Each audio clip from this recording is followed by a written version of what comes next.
আরে 5 হয়ে গেছে। السلام عليكم ورحمة الله وبركاته. ওয়ালাইকুম আসসালাম রাহমাতুল্লাহি ওয়া বারাকাতুহু। السلام عليكم ورحمة الله وبركاته. إن الحمد لله نحمده ونستعينه ونستغفره ونعوذ بالله من شرور أنفسنا ومن سيئات أعمالنا. من يهده الله فلا مضل له ومن يضلله فلا هادي له. أشهد أن لا إله إلا الله وحده لا شريك له، وأشهد أن محمدا عبده ورسوله. قال الله تعالى في كلامه المجيد: ولقد يسرنا القرآن للذكر فهل من مدكر. وقال رسول الله صلى الله عليه وسلم: الدنيا سجن المؤمن وجنة الكافر، أو كما قال النبي عليه الصلاة والسلام. الحمد لله ثم الحمد لله। আলহামদুলিল্লাহ, আজকে আমরা এই 17তম হাদিস থেকে পড়বো ইনশাল্লাহ। এই হাদিসটি শাদ্দাদ ইবনে আউস রাদিয়াল্লাহু তাআলা আনহু থেকে বর্ণিত। এখানে বলা আছে, আন আবি আলা শাদ্দাদ ইবনে আউস রাদিয়াল্লাহু আনহু আন রাসূলিল্লাহি সাল্লাল্লাহু আলাইহি ওয়াসাল্লাম ক্বালা ইন্নাল্লাহা কাতাবাল ইহসানা আলা কুল্লি শাইইন। ইন্নাল্লাহা, নিশ্চয় আল্লাহ তাআলা। আমরা কাতাবা একটু অর্থ হচ্ছে লিখা, এটা একটা অর্থ জানি। এই কাতাবা যখন এটা আল্লাহ তাআলার সাথে সম্পৃক্ত হয় তখন এর অর্থ হয়ে যায় হচ্ছে আবশ্যক করে দেওয়া বা ফরজ করে দেওয়া, ওয়াজিব করে দেওয়া, এই ধরনের অর্থ নেওয়া হয়। ইন্নাল্লাহা কাতাবাল ইহসানা, নিশ্চয়ই আল্লাহ তাআলা ফরজ করে দিয়েছেন আল ইহসানা, ইহসানকে। এই যে ইহসান, ইহসান মানে হচ্ছে দয়া। আমরা এমনি দয়ার অনেকগুলো অর্থ জানি, যে রাহমাতুন অর্থ হচ্ছে দয়া বা অনুগ্রহ। এর মধ্যে একটা হচ্ছে আহসানা ইহসিনু, ইহসান ফ্রম ফোর থেকে শব্দ, অর্থ হচ্ছে উত্তম রূপে কোনো কিছুর সাথে ভালো আচরণ করা। উত্তম ভাবে কোনো ভালো আচরণ করার মাধ্যমেও যে দয়া প্রদর্শন করা হয়, এমন দয়াকে আল্লাহ তাআলা এই লিখে দিয়েছেন কার উপর? আলা কুল্লি শাইইন, প্রত্যেক জিনিসের উপর। যতটি বস্তু রয়েছে, যত বস্তু রয়েছে, সকল বস্তুর উপর আল্লাহ তাআলা এই উত্তম দয়া প্রদর্শনের যে রীতি, এই রীতিকে আবশ্যক করেছেন। ফাইদা কতালতুম, ফাইদা কতালতুম, সুতরাং তোমরা যখন হত্যা করবে, ফাআহসিনুল কিতলাতা, ফাআহসিনু, তোমরা উত্তম আচরণ করবে বা উত্তম আচরণ করো, আল কিতলাতা, এই যেটাকে হত্যা করা হচ্ছে সেই বস্তুর সাথে। এখানে আল কিতলাতুন, এই কিতলুন এর শাব্দিক অর্থ দেখানো হয়েছে যে কোনো শত্রু বা কোনো বৈরী বা কোনো শত্রুকে কিতলাতুন বলা হয়। সাধারণত হত্যাটা আমরা এই যে এই ধরনের যে সমস্ত প্রাণী, কষ্টদায়ক প্রাণী যেগুলো রয়েছে, এগুলোকে আমরা অজান্তে হত্যা করে ফেলি। অনেক সময় আমাকে পিঁপড়া কামড় দিলেও আমরা এটাকে হত্যা করে ফেলি। তাহলে এখানে বলা হচ্ছে ফাআহসিনুল কিতলাতা, যে তোমরা এই হত্যা করার সময় তার সাথে সুন্দর আচরণ, ভালো আচরণ, উত্তম আচরণ করবে। তো এমনিতেই তো আমি তাকে হত্যা করে ফেলতেছি, একটা মানুষ হোক বা একটা জীবজন্তু যাই কিছু হোক, তার সাথে তো এটাই একটা খারাপ আচরণ। তাহলে তার সাথে আবার ভালো আচরণ কিভাবে করা হয়? ফাহসিনুল কিতলাতা, এটা কেন বলা হইলো, এটা আমরা দেখবো ইনশাল্লাহ। ওয়াইদা যাবাহতুম, প্রথম অর্থটা দেখে নিচ্ছি। ওয়াইদা যাবাহতুম, আর যখন তোমরা জবেহ করো, কোন প্রাণীকে কুরবানি করো, জবেহ করো, ফাআহসিনুজ জিবহাতা, তখন সেই জবেহকৃত যে প্রাণী রয়েছে এই প্রাণীর সাথে সুন্দর আচরণ করে ভালোভাবে জবেহ করো। অল ইউহিদ্দা, আহাদ্দা ইউহিদ্দু ইহদাদ, অর্থ হচ্ছে ধার দেওয়া, কোনো কিছুকে ধার দেওয়া। ওয়াল ইউহিদ্দা আহাদুকুম সুফরাতাহু, ওয়াল ইউহিদ্দা আহাদুকুম, তোমাদের প্রত্যেকেই যেন ধার দিয়ে নেয়, সুফরাতাহু, সুফরাতুন এর বহুবচন হয় সুফরাতুন, আসফারুন দুইটা বহুবচন হয়, যার অর্থ হচ্ছে সাফরাতুন, যার অর্থ হচ্ছে ছুরি। বড় যে ছুরি রয়েছে এই ছুরাকে বলা হয় সাফরা। তলওয়াল ইউহিদ্দা আহাদুকুম সাফরাতাহু, এই তোমাদের প্রত্যেকেই যেন তার ছুরিকে বা তার যে দ্বারা জবেহ করার যে বস্তুটি রয়েছে এগুলো এটাকে যেন তারা সুন্দরভাবে ধার দিয়ে নেয়। ওয়াল ইউরিহ যাবিহাতাহু, ওয়াল ইউরিহ যাবিহাতাহু, এবং সেই জবাহকৃত প্রাণীর কে যেন সুন্দরভাবে তার কষ্টকে লাঘব লাঘব করে দেয়। ওয়াল ইউরিহ, আরাহা ইউরিহ অর্থ হচ্ছে আরাম দেওয়া, এখান থেকে ওয়াল ইউরিহ, এবং সে যারা আরাম দেয় যাবিহাতাহু এই জবাহকৃত বস্তুকে। তাহলে এই দুইটা কথা এখানে, এক নাম্বার এখানে বলা হইলো যে আহসিনুল কিতলাতা, যে যাকে হত্যা করা হচ্ছে তার সাথে সুন্দরভাবে আচরণ করো বা সুন্দর আচরণ করো। আর এখানে শেষে বলা হইলো যে তোমাদের যদি যখন তোমরা কোনো কিছুকে জবেহ করো তখন তোমাদের ছুরিকে ধার দিয়ে নাও, ওয়াল ইউরিহ যাবিহাতাহু, এবং সেই জবেহকৃত যে প্রাণী রয়েছে প্রাণীকে আরাম দাও। তাহলে জবাহকৃত যে প্রাণী তাকে আবার আমরা আরাম দিব কিভাবে, এটা একটা জানার বিষয়। এবং এই যে কিতলা বা শত্রু, এই শত্রুকে যখন হত্যা করা হবে তার সাথে উত্তম আচরণটা কিভাবে করা হবে, এই দুইটা বিষয় আমাদের এখানে জানা উচিত। তার আগে তো আমরা সর্বপ্রথম যেটা জানা উচিত হচ্ছে ইহসানের অর্থ কি, যেটা আমরা একটু আগে জানলাম। যে আহসানা ইহসিনু ইহসান অর্থ হচ্ছে কারো কাছে সুন্দর আচরণ করা। সুন্দর আচরণকে এখানে এই হাদিসগুলোতে ইহসান বলা হয়েছে। স্বাভাবিককে রহম করা, দয়া করা, এগুলো অর্থ তো আমরা জানি, কিন্তু ইহসান হচ্ছে ভালোভাবে উত্তম রূপে কারো প্রতি যদি দয়া প্রদর্শন করা হয় তখন তাকে ইহসান বলা হয়। এখানে বলা হয় ফাহসিনুল কিতলাতা, কিতলা মানে হচ্ছে যে শত্রু রয়েছে, যে শত্রুকে বলা হয় কিতলা। সাধারণত আমরা এই হত্যার সাথে যে সম্পর্কটা, হত্যাটা সাধারণত শত্রুর সাথে হয়। এমনি আমরা কাউকে যখন কোনো কিছুকে হত্যা করে ফেলি তখন আমরা সেটাকে নিজেদের শত্রুতা ভেবে হত্যা করে ফেলি, কারণ কোনো একটা কষ্টদায়ক যে যে সমস্ত প্রাণী রয়েছে যেগুলো কামড়ালে ব্যথা পাওয়া যায়, অথবা এমনিতেই যদি কারোর সাথে কোনো শত্রুতা থাকে, মানুষের সাথে শত্রুতা করার কারণে ন্যায়সঙ্গত যদি অন্যায়ভাবে কাউকে হত্যা করা কোনোভাবেই জায়েজ নাই। যদি ন্যায়সঙ্গত কারণ থাকে তখনই তাকে হত্যা করা ইসলামের বিধান রয়েছে। এখন হত্যা করার ক্ষেত্রে এই উত্তম আচরণ প্রকাশ পাবে যেন তাকে সরাসরি হত্যা করে ফেলা হয়।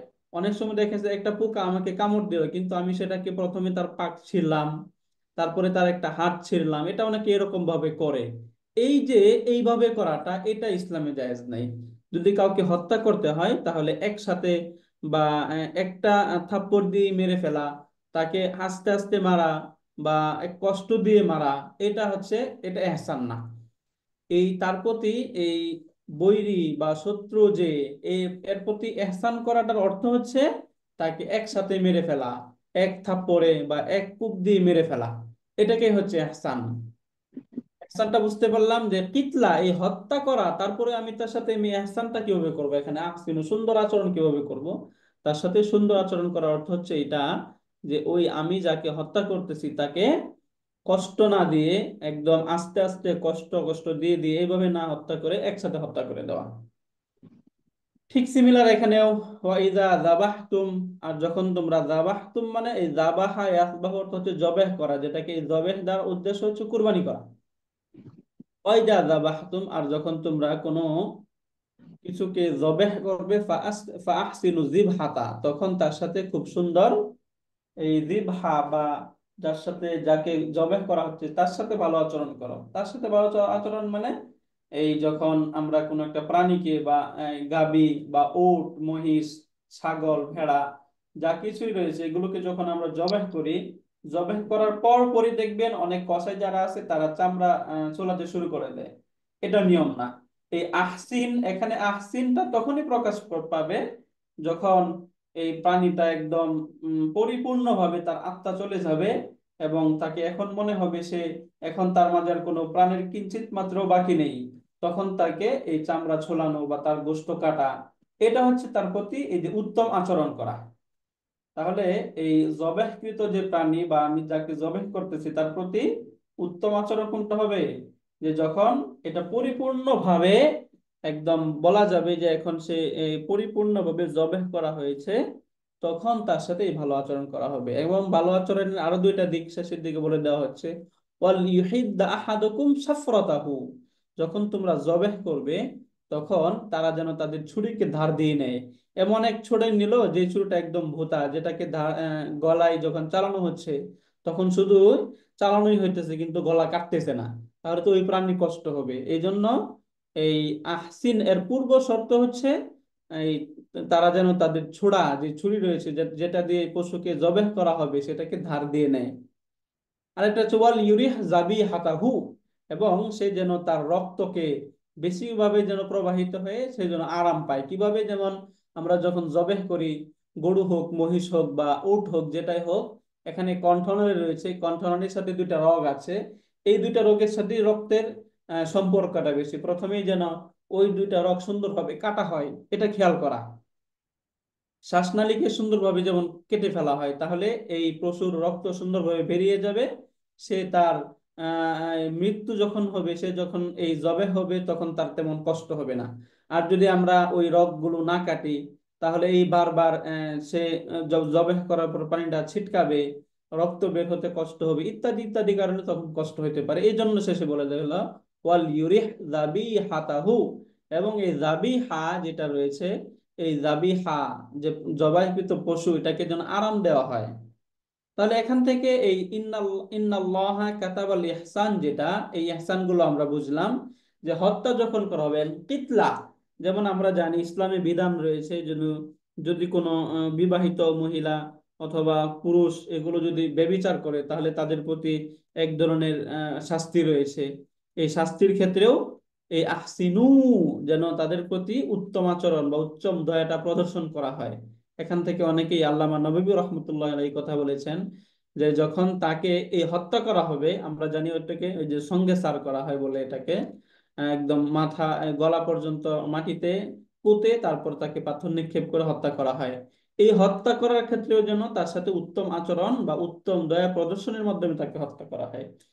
এই প্রত্যেকটা বস্তুর ক্ষেত্রে ইসলামে এই উত্তম যে দয়া, এই উত্তম দয়ার প্রদর্শনের যে মাধ্যম, সেটা যেন প্রকাশ পায়। এটা হচ্ছে হাদিসের মূল ব্যাখ্যা বা মূল এখান থেকে আমাদের লার্ন এটাই, যে আমরা যখনই কোনো কিছু কারোর সাথে আচরণ করব, আমি কাউকে হত্যা করলাম বা আমি কাউকে কোনো কিছুকে মারতেছি, বা আমি একটা প্রাণীকেই কোরবানির সময় তো জায়েজ, সবার জন্য জায়েজ যে কোরবানির সময় প্রাণী জবেহ করা, এই জবেহ করার সময় যেন আমি তার সাথে উত্তম দয়া প্রদর্শনের মাধ্যমটা এটা যেন প্রকাশ পায়। এটাই হচ্ছে এই হাদিসের মূল লার্ন এবং মূল শিক্ষা।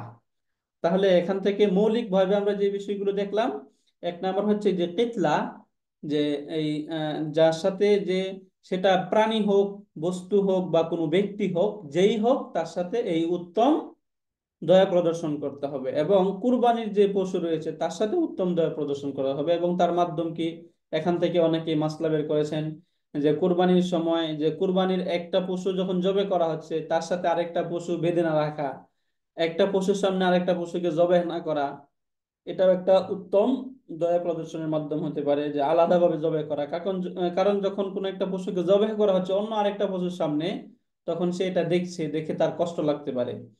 এই জন্য তখন এই উত্তম দয়া প্রদর্শনের মাধ্যম হচ্ছে এটাকে আলাদাভাবে রেখে তারপর অন্য জায়গায় জবাই করা। এমনি ভাবে ওই যে অনেক সময় কসাইরা তার প্রাণ চলে যাওয়ার আগেই চামড়া খসানো শুরু করে দেয়, এরকম না করা। এমনি ভাবে ছুরিটা, যে ছুরি দিয়ে জবাই করা হবে ওই ছুরিটাকে সুন্দরভাবে আগে থেকে ধার দিয়ে নেওয়া, একদম ধারালো একটা ছুরি দিয়ে জবাই করা।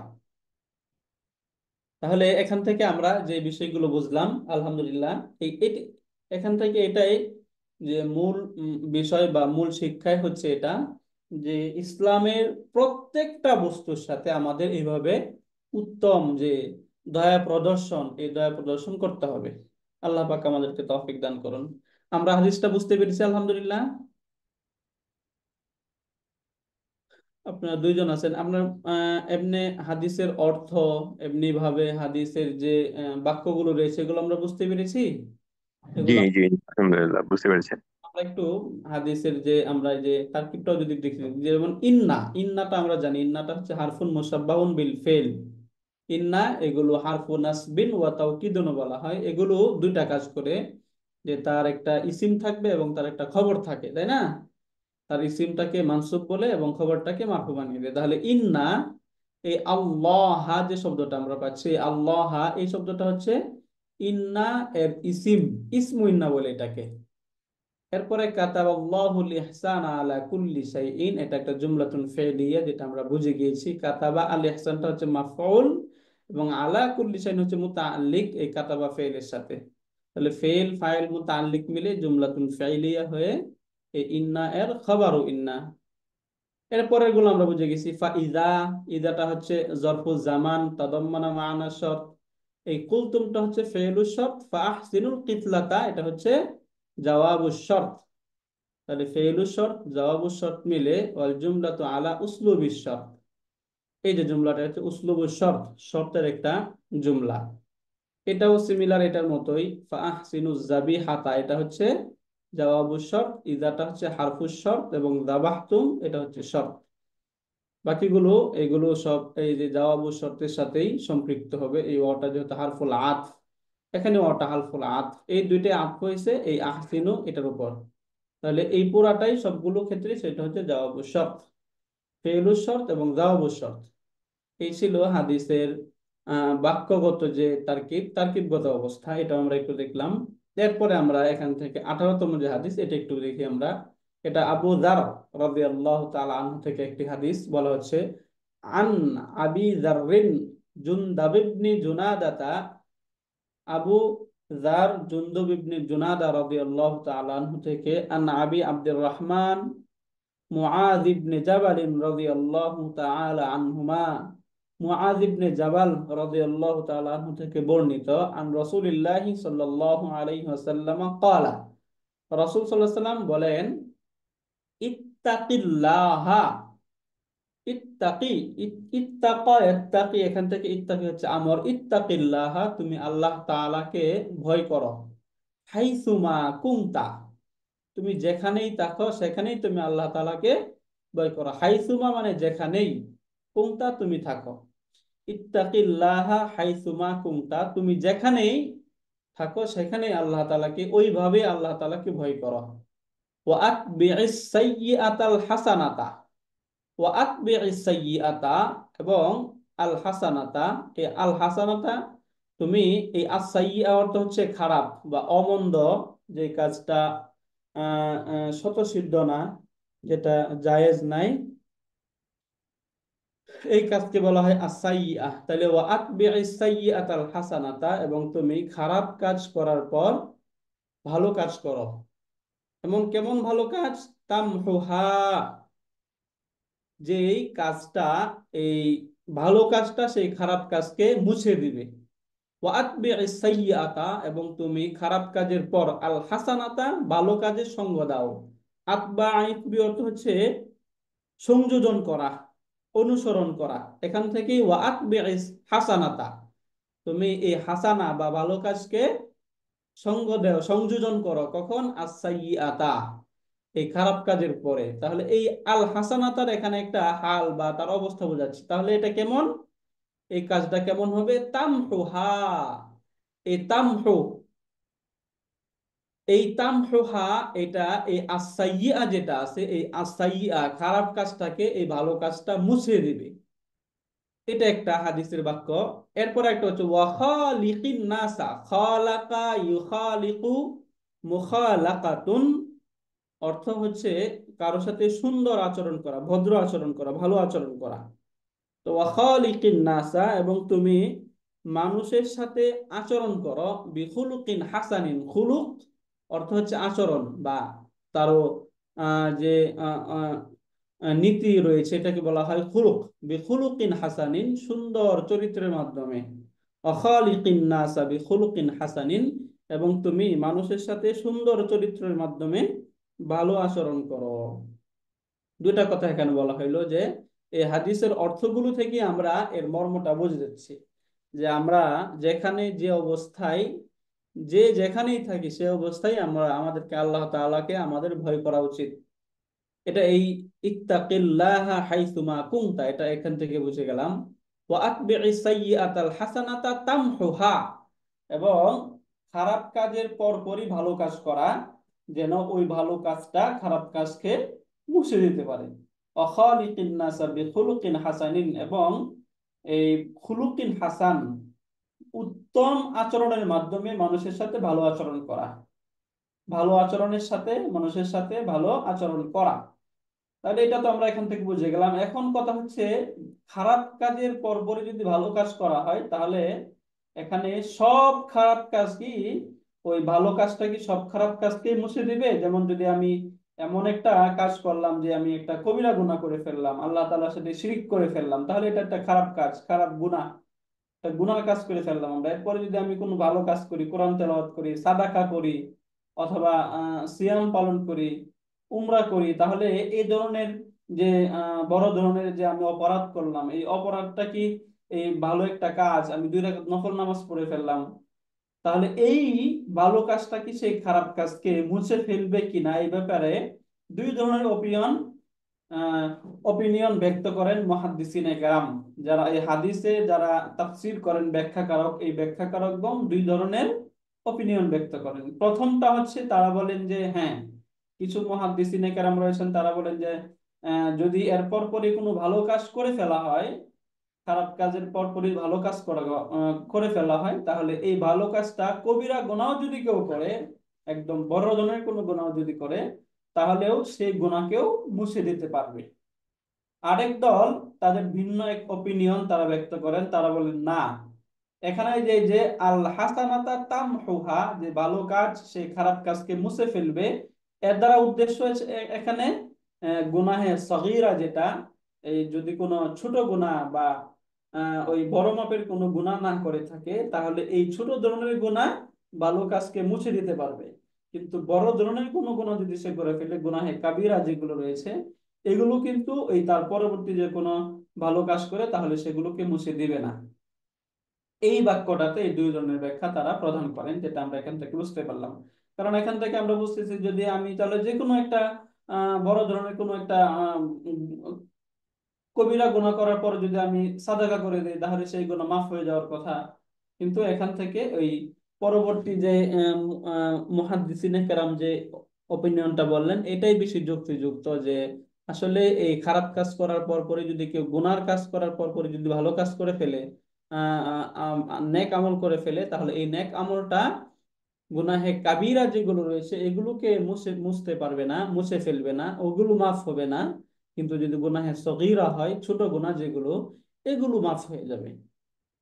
এই হচ্ছে এই হাদিস থেকে এই এই বিষয়টা আমরা এখান থেকে বুঝতে পারলাম।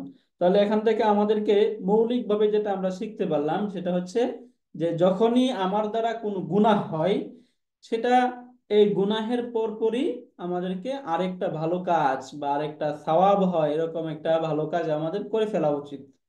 আল্লাহ তো বলা যায় না, আল্লাহ তাআলা চাইলে তো অবশ্যই তিনি গুনাহে কাবিরাও আমাকে ক্ষমা করে দিতে পারেন। এজন্য অবশ্যই আমরা এই হাদিসের উপর আমল করব ইনশাল্লাহ। আমাদের দ্বারা যদি কখনো অজান্তে কোনো গুনাহ হয়ে যায়, জেনে শুনে তো আমরা কখনোই কোনো গুনাহ করতেই চাই না, যদি অজান্তে কোনো গুনাহ বা কোনো মন্দ কাজ আমাদের দ্বারা হয়ে যায়, তাহলে এরপর পরে যেন আমরা কোনো ভালো কাজ করে ফেলতে পারি, যে ভালো কাজটা সেই মন্দ কাজকে মুছে দেবে, এমন কোনো ভালো কাজ আল্লাহ তাআলা আমাদেরকে যেন করিয়ে ফেলেন। আল্লাহ পাক রব্বুল আলামিন আমাদেরকে তৌফিক দান করুন। এরপরে ওয়া খালিকিন নাসা বিখুলুকিন হাসানিন, এবং এই মানুষের সাথে উত্তম আচরণ করা। তাহলে আল্লাহ পাক রব্বুল আলামিন মানুষকে শ্রেষ্ঠ বলে বানিয়েছেন এবং শ্রেষ্ঠ হিসাবে সৃষ্টি করেছেন। এই শ্রেষ্ঠ জীবের সাথে শ্রেষ্ঠ আচরণ করাটাই হচ্ছে মনুষ্যত্বের সবচেয়ে বড় পরিচয়। এজন্য এখান থেকে বলা হচ্ছে ওয়া খালিকিন নাসা বিখুলুকিন হাসানিন, এবং এই মানুষের সাথে সদাচরণ করবে। তাহলে এটা আমরা বুঝতে পারলাম 2টা বিষয়, যে যেখানেই থাকবো সেখানে আল্লাহ তাআলাকে ভয় করতে হবে। আল্লাহ তাআলাকে ভয় করার অর্থ হচ্ছে যে প্রত্যেকবারই যদি কোনো তোমার দ্বারা মন্দ কাজ হয়, সেই মন্দ কাজের পরে তুমি তার সাথে একটা ভালো কাজ করে ফেলতে হবে, যে ভালো কাজটা সেই মন্দ কাজকে মুছে দেবে। এই হচ্ছে আল্লাহ তাআলাকে ভয় করার অর্থ। এবং মানুষের সাথে ভালো আচরণ করতে হবে।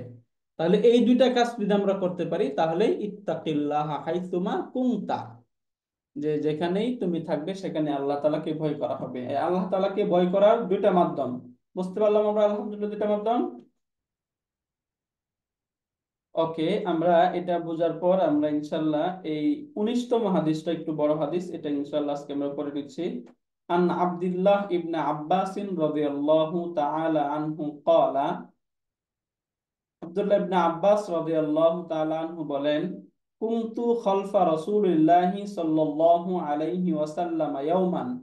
ইয়াওমান মানে একদিন, কোন একদিন।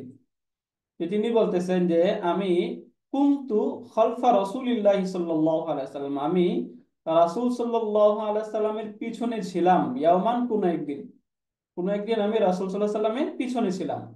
ফাকালা, অতঃপর এই রাসূল সাল্লাল্লাহু আলাইহি ওয়াসাল্লাম বললেন, ইয়া গোলামি, হে আমার গোলাম বা হে আমার দাস, ইন্নি উআল্লিমুকা কালিমাতিন। এখানে গোলামি বলার উদ্দেশ্য হচ্ছে গোলাম দ্বারা এক যুবককে উদ্দেশ্য নেওয়া হয়। গোলামুন এক শাব্দিক অর্থ তো আমরা জানি হচ্ছে দাস, বা এই কোনো দাস বা এই ধরনের দাসী যে কৃতদাস যেটা থাকে এটাকে গোলাম বলা হয়। আবার গোলাম দ্বারা উদ্দেশ্য হয় যুবক, আবার গোলাম দ্বারা উদ্দেশ্য হয় সন্তানও হয়।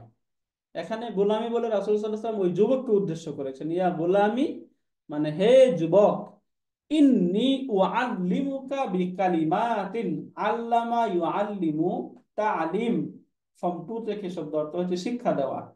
ইন্নী উআল্লিমুকা, আমি তোমাকে শিক্ষা দিব, কালিমাতিন কিছু শব্দ, আমি তোমাকে এমন কিছু শব্দ শিক্ষা দিব যেগুলো এরপরে এই এই যে এটার যে জবাবুন নিদা তারপরে বলা হচ্ছে, এখান থেকে আমি তোমাকে এমন কিছু শব্দ শিক্ষা দেব। এই শব্দগুলো শিক্ষা দেওয়ার ফলে কি হবে, এই শব্দগুলোর দ্বারা তুমি আল্লাহ তাআলাকে যদি আহ্বান করো তাহলে আল্লাহ তাআলা তোমার ডাকে সাড়া দিবেন, এমন বলা হচ্ছে।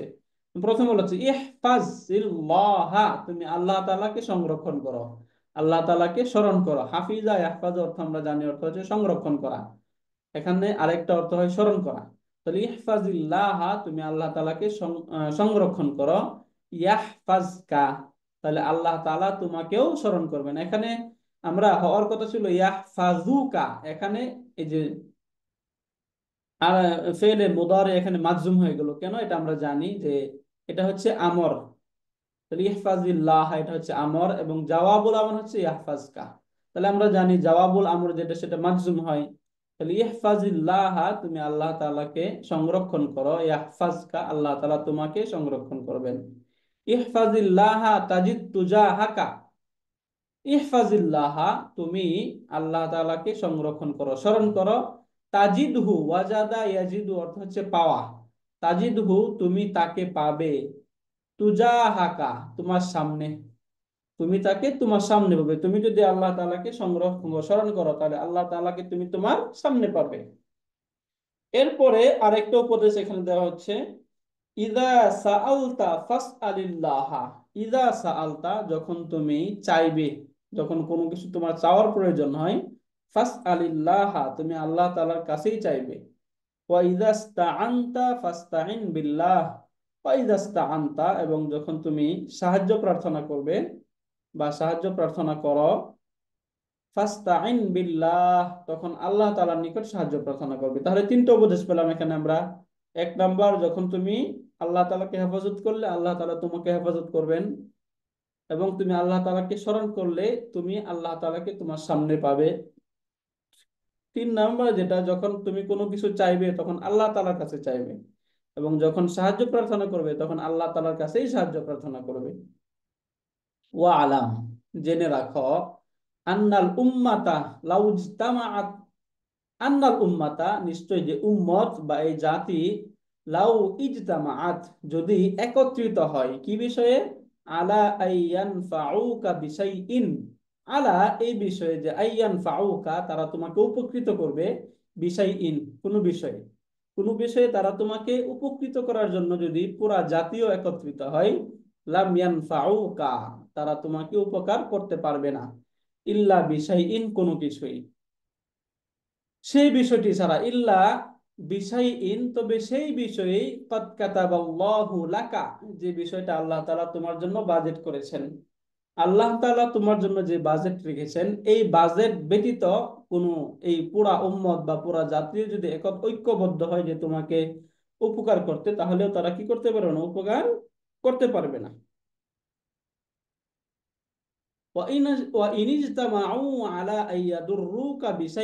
আর এমনি ভাবে যদি এই সমগ্র জাতি যদি একত্রিত হয় যে তোমার কোনো ক্ষতি করতে, লাম ইয়াদুররুকা, তাহলে তারা তোমার কোনো ক্ষতি করতে পারবে না, ইল্লা বিশাইইন, তবে সেই বিষয়ে পারবে, কদ কাতাবাল্লাহু আলাইকা, যে বিষয়ে আল্লাহ তাআলা তোমার বিপক্ষে যে বিষয়টি লিখে দিয়েছেন, তোমার ক্ষতি করার যে বিষয়টি রয়েছে, এটা তোমার ক্ষতিকারক যে বিষয় আল্লাহ তাআলা তোমার জন্য লিখে দিয়েছেন, সেটা তারা করতে পারবে। রফি আতিল আকলাম, কলামের বহুবচন হয় আকলাম।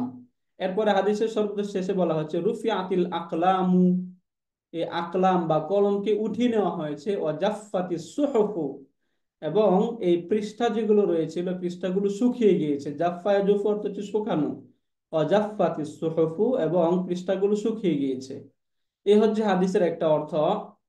এরপরে এখানে তিরমিজি রহমতুল্লাহ আলাই তিনার কিতাবে একটু ভিন্ন রকম করে নিয়ে আসছেন, এটা এখানে দেখিয়ে দেওয়া হচ্ছে। বলা হচ্ছে ইহফাজিল্লাহ তাজিদহু আমামাকা, সেখানে বলা হচ্ছে তুজাহাকা, এখানে বলা হচ্ছে আমামাকা।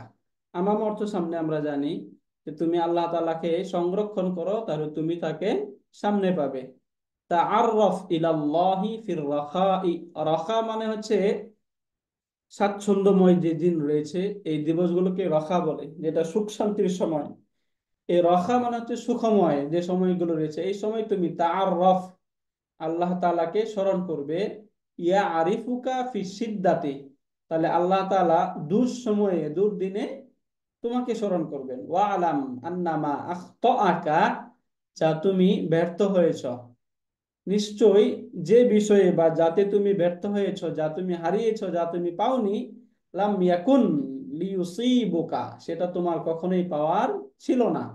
আমা আসাবাকা, আর যা তুমি পেয়েছো, লাম ইয়াকুন লিয়ুখতিআকা, তা কখনোই তোমার হারানোর ভয় ছিল না।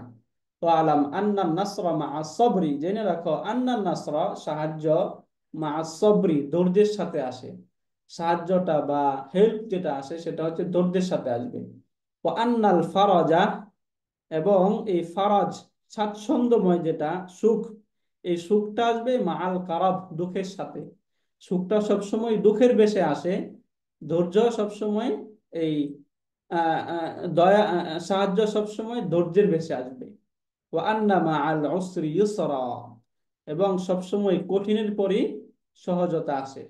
আগে কঠিনটা আসবে, আগে কাঠিন্যতা আসবে, অনেক দুর্যোগ আসবে, এরপরই ইউসরান, সহজ বিষয়টি আসবে।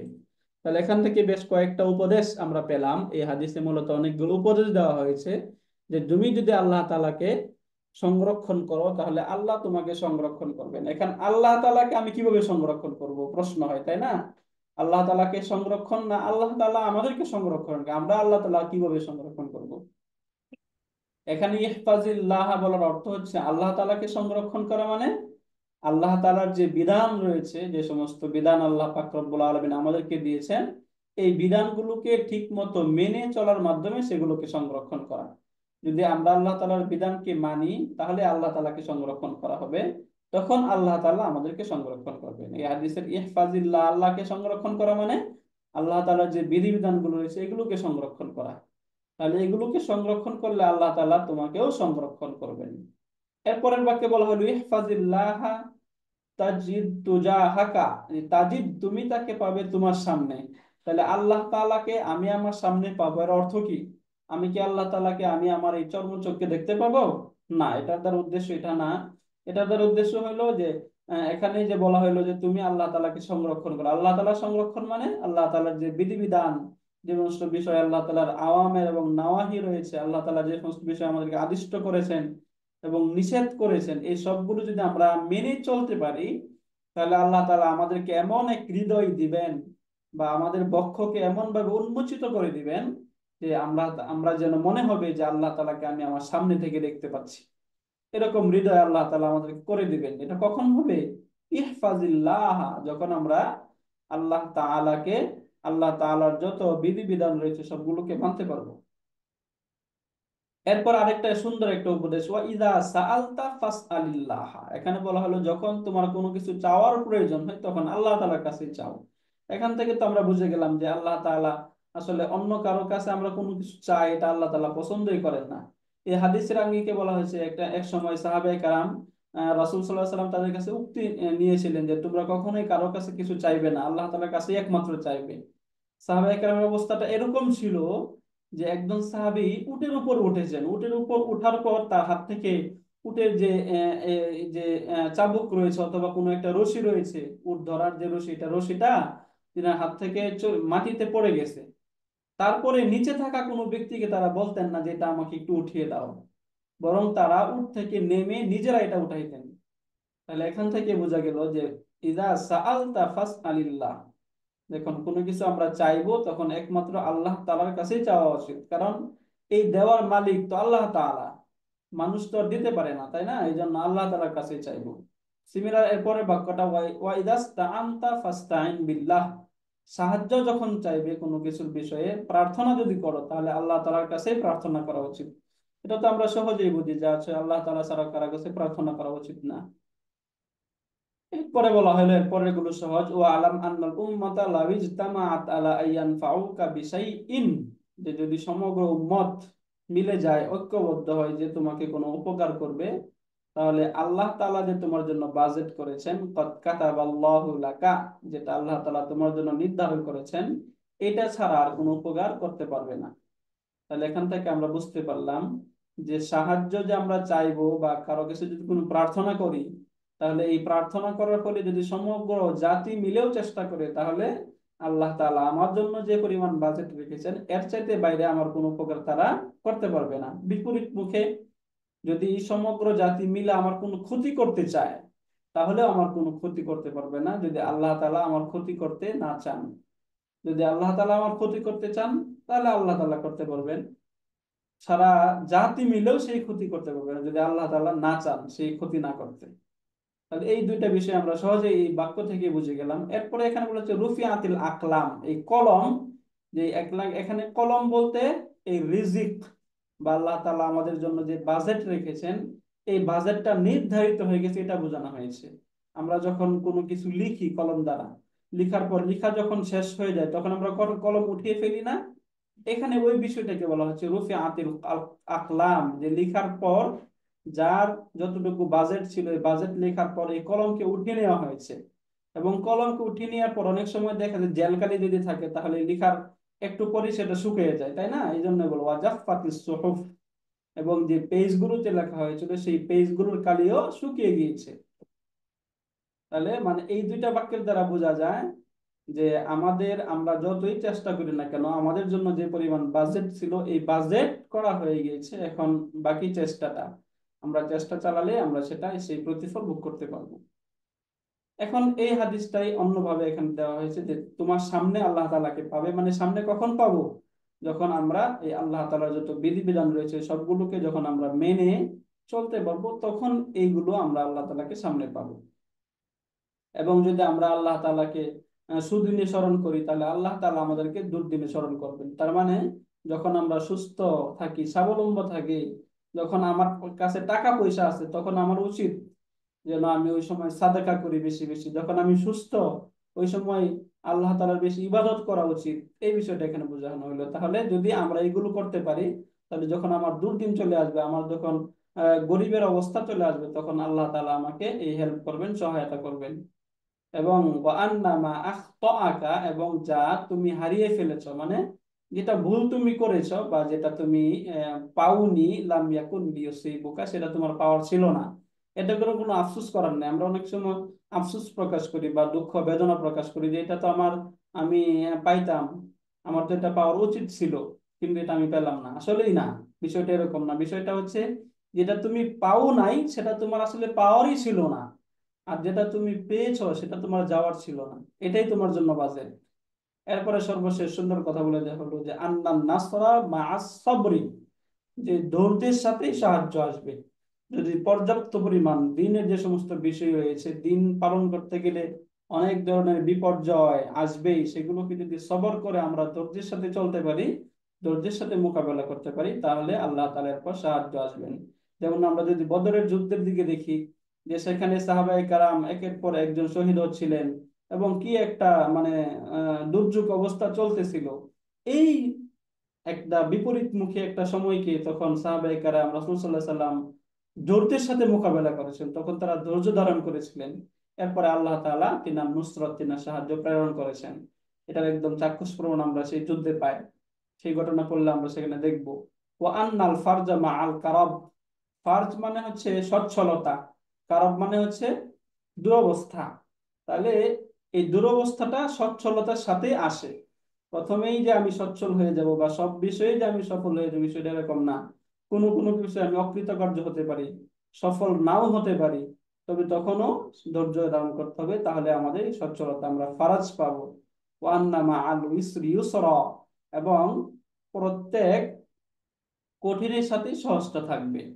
প্রথমে যে সবকিছুই আমার জন্য দিনের সব বিধান পালন করার জন্য আমার জন্য একদম সহজ হয়ে যাবে, সহজলভ্য হবে, বিষয়টা এরকম না। বরং আমার জন্য বিশাল কঠিন হইতে পারে দিনের একটা বিষয়, বা অন্যান্য যে সমস্ত বিষয়গুলো রয়েছে সব বিষয় আমার জন্য অনেক কঠিন হইতে পারে। এই কঠিনটাকে যদি আমি সুন্দরভাবে ধৈর্যের সাথে মোকাবেলা করতে পারি, তখন ইসরা, এরপরে আমার এই জন্য সহজের বাজেটটা হবে। তাহলে এখান থেকে অনেকগুলো উপদেশ এই হাদিসে দেওয়া হলো। উপদেশগুলো আমরা বুঝলাম, এই বোঝা এবং এই উপদেশগুলো মেনে আল্লাহ পাক রব্বুল আলামিন আমাদেরকে চলার তৌফিক দান করুন, আমিন। এরপরে 20 নম্বর হাদিসটা একদম ছোট্ট একটা হাদিস, এই হাদিসটা পরে আমরা আজকে শেষ করে দিব। এখানে আন ইবনে মাসউদিন উকবাহ ইবনে আমরিন আল আনসারিয়িল বাদরি রাদিয়াল্লাহু আনহু ক্বালা, এই আব্দুল্লাহ ইবনে মাসউদ উকবা ইবনে আমরিন আল আনসারী রাদিয়াল্লাহু তাআলা আনহু থেকে বর্ণিত, তিনি বলেন, ক্বালা রাসূলুল্লাহ সাল্লাল্লাহু আলাইহি ওয়াসাল্লাম, রাসূল সাল্লাল্লাহু আলাইহি ওয়াসাল্লাম বলেছেন, ইন্না মিম্মা আদরাকান নাসু মিন কালামিন নবুওয়াতিল উলা, ইন্না নিশ্চয়ই, মিম্মা এখানে মিনটা হচ্ছে জায়েদা, অতিরিক্ত হিসেবে আসছে, যার কোনো অর্থ নেই। ইন্না মা, যা, আদরাকান নাসু মানুষ জেনেছে, তাহলে মাটা হচ্ছে এখানে ইসমুল মাউসুল। ইন্না এখানে যদি মিনটাকে জায়দা হিসেবে আমরা ধরি, তাহলে অর্থটা এরকম যে ইন্না মা আদরাকান নাসু মিন কালামিন নবুওয়াতিল উলা, এই যে একদম প্রথম প্রাথমিক যে নবুয়ত রয়েছিল, প্রথম নবীদের থেকে মানুষ যা জেনেছে তা হলো ইযা লাম তাস্তাহি, যখন কারো লজ্জা না থাকে, লজ্জা ভূত যদি কারো মাঝে না থাকে, ফাসনা মা শিতা, তাহলে ফাসনা তুমি করো, মা শিতা যা ইচ্ছা তাই। যদি তোমার মাঝে লজ্জা ভূত না থাকে, লজ্জা, যদি তোমার মাঝে লজ্জাশীলতা না থাকে, তাহলে তোমার যা ইচ্ছা তাই তুমি করতে পারবে। এটা হচ্ছে মানুষ একদম সেই শুরুর নবুয়তের একদম শুরু লগ্ন থেকেই এটা মানুষ জেনেছে। তাহলে এখানে কথা হচ্ছে এই আন মিন কালাবিন নবুওয়াতিল উলা কেন বলা হলো, নবুয়তের একদম সূচনা লগ্ন থেকে মানুষ জেনেছে। এর দ্বারা উদ্দেশ্য হলো এই যে লজ্জা বা লজ্জাবোধ, লজ্জাশীলতা যেটা ছিল, এই লজ্জার বিষয়টা একদম সেই পূর্ববর্তী যে নবীগণ ছিল এই নবীদের থেকে এটা চালু ছিল।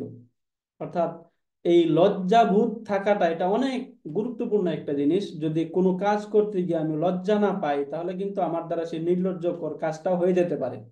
আর আমার মাইন্ডে যদি কোনো কিছু বাজে, যে আমি কোনো লজ্জাজনক কোনো কাজ যদি আমি না করি, তাহলে আমি অনেক গুনার কাছ থেকে বেঁচে যাব। যেমন বর্তমান সময়ে যদি আমরা তাকাই, তাহলে আমরা যে এই যে পর্দাহীনতার যে বিষয়টা, এটা একদম লজ্জাহীন ভাবে যদি কেউ, তার মধ্যে লজ্জাবোধ যদি না থাকে, তার মধ্যে যদি আত্মবোধ না থাকে, তাহলে সে বাহিরে একদম সেই বেপর্দা ভাবে সে ঘুরে বেড়াবে, তার কোনো কিছু লাগবে না বা তার কোনো কিছু বাঁচবে না, তার শরীরেই বাঁচবে না, তার মাইন্ডে এটা কোনো মানে প্রতিক্রিয়া সৃষ্টি করবে না যদি লজ্জা না থাকে। আর যদি লজ্জা বোধ থাকে, তাহলে তার মাইন্ডে বাসবে যে না, এইভাবে বেপরদা ভাবে মানুষের সামনে আমাকে ফেস করা তো উচিত না, আমার পর্দা ভাবে যাওয়া উচিত, তখন সে এগুলো পালন করবে। তাহলে এই হায়া বা লজ্জা এটা ইসলামের একটা অন্যরকম বিধান। এই বিধানটাকে কেন এখানে বলা হলো, এবং এই বিধানটা যে নতুন ভাবে দেওয়া হচ্ছে, আমাদের জন্যই দেওয়া হচ্ছে এরকম না বিষয়টা। একদম শুরু লগ্ন থেকেই, নবুয়তের শুরু থেকেই পূর্ববর্তী যে সমস্ত নবীগণ ছিল, তাদের উম্মতকেও এই লজ্জার বিধানটা দেওয়া হয়েছে, যে তোমাদের মধ্যে লজ্জাবোধ বা নিজের যে আত্মমর্যাদা এটা থাকা উচিত। এই আত্মমর্যাদা যদি কারো মাঝে না থাকে, তখন তার যা মন চাবে সে সেটাই করতে পারবে। সে একদম নিকৃষ্ট ধরনের কোনো কাজও তখন তার জন্য কোনো বাধা হয়ে দাঁড়াবে না, সে নিকৃষ্ট মানের কাজও করে ফেলতে পারবে। এই হাদিসের শিক্ষা এটাই, যে আমরা অন্তত যে বিষয়ে আমাদের মাইন্ডে যেটা বাজবে বা আমাদের আত্মমর্যাদায় যেটা লাগে, এমন কাজ আমরা কখনোই করব না। এই কাজ করা মানে সেটা গুনাহের কাজ। যেই কাজে আমার মন সাই দিচ্ছে না, আমার লজ্জা বোধ হয়, এমন কাজ না করা। আর যদি লজ্জা না থাকে, যেমন আমরা অনেক শ্রেণীর লোককে দেখবো সমাজে যাদের লজ্জাবোধ নাই, তারা যে কোনো কাজ করে ফেলতেছে। এই জন্য রাসূল সাল্লাল্লাহু আলাইহি ওয়াসাল্লাম এই কথাটা বললেন যে ইযা লাম তাস্তাহি, যখন কারো লজ্জা না থাকবে, ফাসনা মা শি'তা, তাহলে তুমি তোমার যা ইচ্ছা তখন তাই তুমি করতে পারবে। বুঝতে পারলেন না হাদিসটা? আলহামদুলিল্লাহ। জি আলহামদুলিল্লাহ। আলহামদুলিল্লাহ। এই আজকে আমাদের এই যে 20তম হাদিস ছিল, আমরা 4টা হাদিস পড়লাম, জি একদম 17 থেকে নিয়ে 4টা পড়লাম। ইনশাআল্লাহ আমাদের পরের ক্লাস থেকে আমরা 21তম হাদিস থেকে শুরু করবো ইনশাআল্লাহ, তাই না? জি আম- জি, এটা আমরা কিভাবে পড়বো? এটা কি আমরা মানে রিভিশন দিয়ে ব্রেনে রাখবো, নাকি এটা মুখস্থ করার কিরকম সিস্টেমটা? এই হাদিস মুখস্থ করতে পারলে তো খুবই ভালো। আর জি। এমনি যদি মুখস্থ না করা যায়, তাহলে অন্তত রিভিশন দিয়ে বিষয়গুলো ব্রেনে রাখা এবং সেটা আমাদের আমলে প্রয়োগ করা। ইনশাআল্লাহ। ইনশাআল্লাহ। আল্লাহ পাক রব্বুল আলামিন তৌফিক দান করুন। কোনো প্রশ্ন আছে আপা? আলহামদুলিল্লাহ। আমি যে জাস্ট শুনলাম আপনার ইয়েটা। হ্যাঁ, যদি রিভিশন হওয়ার পরে যদি প্রশ্ন থাকে তাহলে আমাকে একটু হোয়াটসঅ্যাপে নক করুন, উত্তর দিব আমি ইনশাআল্লাহ। জি জি ইনশাআল্লাহ। জাযাকিল্লাহু খাইরান। সুবহানাকা আল্লাহুম্মা ওয়া বিহামদিকা আশহাদু আল লা ইলাহা ইল্লা আনতা আস্তাগফিরুকা ওয়া আতুবু ইলাইক। আসসালামু আলাইকুম ওয়া রাহমাতুল্লাহি ওয়া বারাকাতুহু। ওয়ালাইকুম আসসালাম ওয়া রাহমাতুল্লাহি ওয়া বারাকাতুহু।